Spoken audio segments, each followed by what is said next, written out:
Hello friends, स्वागत है आप सभी का आपके अपने चैनल क्विक स्टडी पर। और आज मैं आपको 9 अक्टूबर के थर्ड शिफ्ट का बिल्कुल 100% एक्यूरेट आंसर के साथ एनालिसिस कराऊंगा। तो आइए देखते हैं आज का एनालिसिस क्या आए थे आपके प्रश्न। और एक बात और, यदि आपने हमारे चैनल को सब्सक्राइब नहीं किया है तो पल पल अपडेट के लिए हमारे चैनल को सब्सक्राइब कर लें तथा बेल आइकन को दबाएँ। तो आइए शुरू करते हैं आज के फर्स्ट क्वेश्चन के। ईरानी कप किस खेल से संबंधित है? तो आपका ईरानी खेल है वो क्रिकेट खेल से जुड़ा हुआ है। क्रिकेट खेल से संबंधित आपका बिल्कुल राइट आंसर होगा क्रिकेट। ओके, इसके साथ आपको ये भी ध्यान रखना है कि इसे भारतीय क्रिकेट कंट्रोल बोर्ड आयोजित करता है और ईरानी कप को साल 1960 में दिव्यांग जेड आर ईरानी के नाम से शुरू किया गया था। और साल 2024 में ईरानी कप में मुंबई ने शेष भारत को हराया था। मुंबई ने पहली पारी में ही 537 रन बनाए थे। के जो बल्लेबाज हैं ऑलराउंडर तनु कोटियन ने अपना जो दूसरा प्रथम श्रेणी शतक लगाया था। ओके, अपना दूसरा इन्होंने प्रथम श्रेणी शतक लगाया था। नेक्स्ट क्वेश्चन आपका आया था कि स्थापना किसने की थी? तो आपके इंडियन एसोसिएशन की स्थापना जो है वो सुरेंद्रनाथ बनर्जी या आनंद मोहन बोस, इसी में से अगर एक ऑप्शन आपका राइट होगा बिल्कुल। यदि दोनों थे तो दोनों ही आपका ठीक है। ठीक है, इन्होंने इस संगठन की स्थापना 1876 में की थी तथा पहले ये राष्ट्रवादी संगठन था एक। और इस एसोसिएशन का उद्देश्य था हर वैध तरीके से लोगों की राजनीतिक, बौद्धिक और भौतिक उन्नति को बढ़ावा देना था। ओके, प्रश्न आपका आता है कि वर्तमान में राज्यसभा के उपसभापति कौन है? तो वर्तमान में राज्यसभा के जो उपसभापति हैं वो हरिवंश नारायण सिंह हैं। ओके, कौन है आपके? हरिवंश नारायण सिंह। कि राज्यसभा के जो वर्तमान सभापति आपके जगदीश धनखड़ सिंह है। इन्होंने 11 अगस्त 2020 से अपने पदभार को संभाला। इसके साथ ही जो सदन के नेता हैं वो जगत प्रसाद नड्डा हैं, ये भी भाजपा से संबंधित हैं। उन्हें 27 जून 2024 से इन्हें पद मिला है। और इसके साथ ही जो विपक्ष के नेता हैं वो मल्लिकार्जुन खड़गे हैं, ये कांग्रेस से संबंधित थे और इनको जो 26 फरवरी को पदभार मिला 2024 को। नेक्स्ट क्वेश्चन आपका है faster than lightning my story किसकी आत्मकथा है? तो एक जो आत्मकथा है उसेन बोल्ट की आत्मकथा है और faster than lightning my story Jamaica के रहने वाले हैं। और ये पूर्व धावक यानी कि दौड़ने वाले हैं उसेन बोल्ट की आत्मकथा है। इस किताब में बोल्ट ने अपनी सफलता की यात्रा के बारे में बताया है। उसेन बोल्ट को अब तक का सबसे महान धावक माना जाता है और वह 100 मीटर, 200 मीटर और 400 मीटर बाल रिले में विश्व रिकॉर्ड बना चुके हैं। ये 8 बार से अधिक ओलंपिक में स्वर्ण पदक जीत चुके हैं। इन्होंने लगातार 3 बार ओलंपिक 2008 में, 2012 में, 2016 में 100 मीटर और 200 मीटर खिताब जीतने वाले एकमात्र धावक हैं। इसके साथ ही आप इसका नेक्स्ट क्वेश्चन जो आता है वो आपका आया था NH4 किससे जोड़ता है? नेशनल वाटर वे 4 नंबर का है वो किसको जोड़ता है? ठीक है, नदियों के बारे में पूछा था तो आपका इसमें राइट आंसर कृष्णा तथा गोदावरी नदियों को यह जोड़ता है। और आपका इसके साथ आपको ये भी ध्यान रखना है कि राष्ट्रीय राजमार्ग जो 4 है जो भारत के 4 राज्यों और केंद्र शासित प्रदेशों को जोड़ता है। कौन कौन से राज्य हैं? तेलंगाना हो गया आपका, आंध्र प्रदेश, तमिलनाडु और पुदुचेरी। ओके, और यह जो जलमार्ग है वो कृष्णा नदी तथा गोदावरी नदी को जोड़ता है। इसमें काकीनाड, पुदुचेरी नहर खंड, गोदावरी नदी खंड और कृष्णा नदी खंड शामिल है।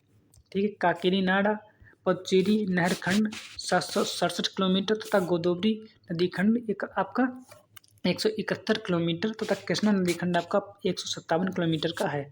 और राष्ट्रीय जलमार्ग अधिनियम आपका 2016 के तहत है और इसकी जो लंबाई है वो 1078 किलोमीटर से बढ़कर अब पहले 1078 किलोमीटर थी, अब जो है 2890 किलोमीटर कर दी गई है। और इसे 24 नवंबर 2008 को राष्ट्रीय जलमार्ग घोषित किया गया था। है कि भारत में राष्ट्रीय जल परिवहन के लिए 101 आधिकारिक राष्ट्रीय जलमार्ग हैं। इनमें से 106 जो है जलमार्ग 2016 में बनाए जा चुके हैं। ओके, अगला क्वेश्चन आपका आता है रत्नागिरी की खान के नाम से कौन सा राज्य जाना जाता है? तो आपके रत्नागिरी की खान के नाम से महाराष्ट्र राज्य को जाना जाता है। आपका राइट आंसर होगा बिल्कुल महाराष्ट्र।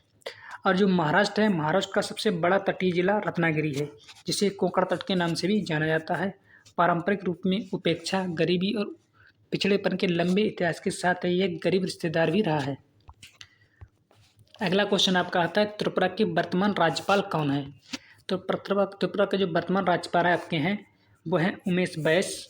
और जो त्रिपुरा के मुख्यमंत्री हैं वो हैं माणिक साहा, ये भाजपा से संबंधित हैं। ओके, और ये रमेश बैस आपके जो हैं मणिपुर त्रिपुरा सरकार। ओके, त्रिपुरा सरकार एक पार्टी है, त्रिपुरा सरकार से संबंधित हैं। ओके, अगला क्वेश्चन आपका आता है वो है 2007 में गरीबी में 5% की कमी देखी गई, ये कौन सी पंचवर्षीय योजना थी?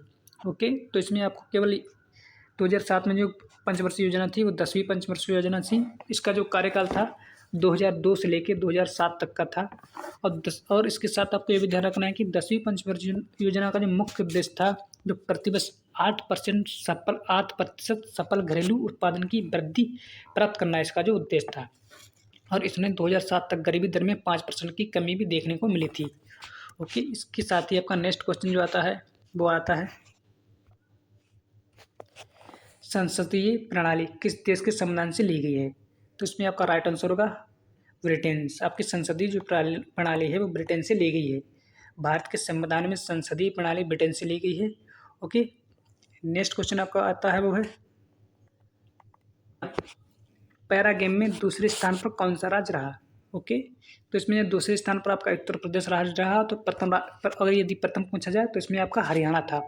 खेलो इंडिया पैरा गेम में दूसरे स्थान पर आपका उत्तर प्रदेश था, प्रथम स्थान पर हरियाणा। तो आइए इसको विस्तार से देखते हैं कुछ।